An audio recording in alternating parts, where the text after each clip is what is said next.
A brief moment of hesitation, and then Lola turns back to the others, their rambunctious enthusiasm showing little sign of waning as they tease, joke and chatter animatedly amongst themselves.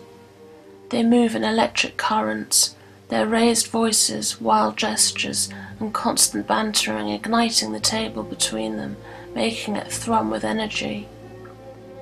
Mathéo feels the currents curl around him, envelop his body, encircle his head, but they cannot permeate his skin to fill the icy cavern inside with heat and strength and vitality.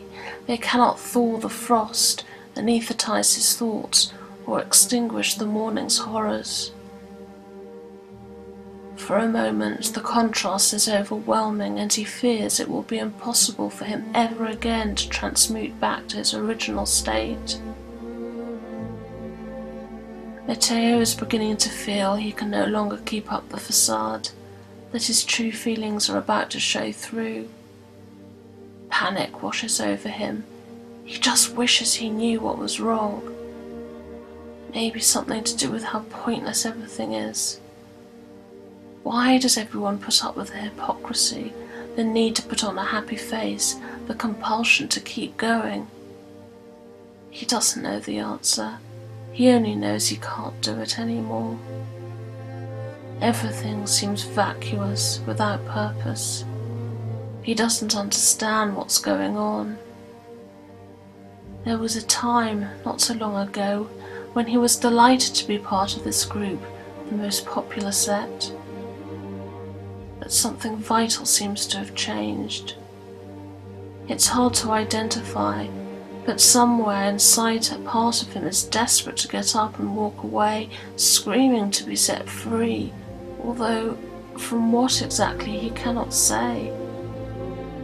He just wants to withdraw back to his bedroom, to hide and sleep as if he were dead as he feels inside. For a few moments he tunes them all out and finds himself sinking like a stone, turning slowly through the water towards the bottom, where he rests, staring at the surface a long way above. He is filled with a sense of being nowhere. He can forget who he is, forget everything that's happened, forget the terrible person he's become. Taking a deep breath, he attempts to absorb the mood around him. He knows he urgently needs to break out of this strange funk, stop analysing everything, forget the horror of this morning's trashed room as if it had never happened. He needs to be popular, fun-loving Mathéo again, because that's who he is. That's all he is. The girls want to go shopping. Hugo is still talking to him about the competition. It takes all the effort Mathéo can muster to engage, respond, join in with the general chatter, but he feels he is about to crack and knows he needs to get away from the others before he does. Day yawns open like a cavern in his chest, and the sun is pulsing. He can feel it burn his skin. As they pass through the market, the summer stalls are loud and bright. Suddenly the air turns thick with the overwhelming smell of fish. With bulging eyes and gaping mouths, they lie there, silver and bronze scales glistening in the late afternoon sun. Tourists, as if at a show, have gathered to watch the fish being carved up, fresh on the slab. The fishmonger works his way through his produce at lightning speed, tail grabbed, razor-sharp knife slicing through the soft silver bellies. Occasionally the tail continues to twitch, even after a fish is split in two and tossed on the pile, the nerve ending still reacting spontaneously for a few seconds after death. Or perhaps it's that after the brutal slice, the brain remains active for just a moment longer, long enough to feel the pain, but long enough to realize the struggle is over. There are other sea creatures too, of course, seething tubs of crabs trying frantically to climb over one another, waving long, spastic tentacles in a fruitless struggle to regain their freedom. They will die far more slowly, often not until brought home and plunged into a cauldron of water, where they will continue their hopeless fight for survival, legs groping at the air in slow motion, until they eventually boil to death. There seems to be a lot of blood everywhere in fact. The others have forged ahead towards the flea market, but Mathéo has stepped in something, and there is a crimson splattering on the toe of one of his trainers. For a moment, all he can see is red. The same red that was pulsating in front of his eyes, the same red that was running in rivulets down his body under this morning's shower.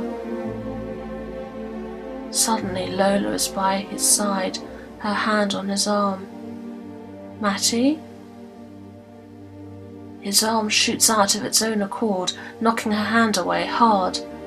He sees her eyes widen in shock. "Ow! Sorry, I didn't mean to." He swallows hard against the gag reflex in his throat. You can taste the blood in his mouth. All that blood, where had it come from? "Lola, I'm sorry, I'm not feeling too good. I've got to go." He sees her expression turn to one of alarm, and she moves towards him, but he is already backing away, dodging the afternoon shoppers, losing her quickly in the crowds. As his feet begin to pound the pavement, a momentary flash of lightning skims through the sky, and the air around him begins to buzz and shimmer. It fills his head with static, and he briefly scrunches his eyes against the sickening aura, willing it away with all his might as his stomach starts to heave. "No, not here," he begs. "Not here, not now."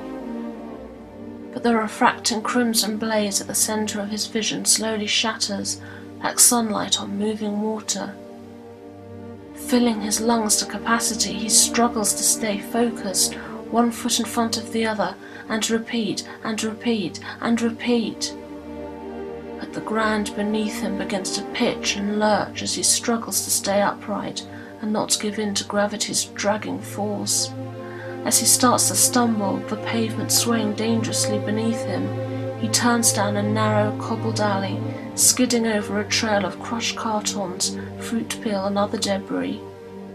Then, ducking behind a tall rubbish bin, digging his nails into the wall for support, he bends over double and vomits violently into the gutter, again and again, until all he is bringing up is bile, and his stomach has heaved itself dry.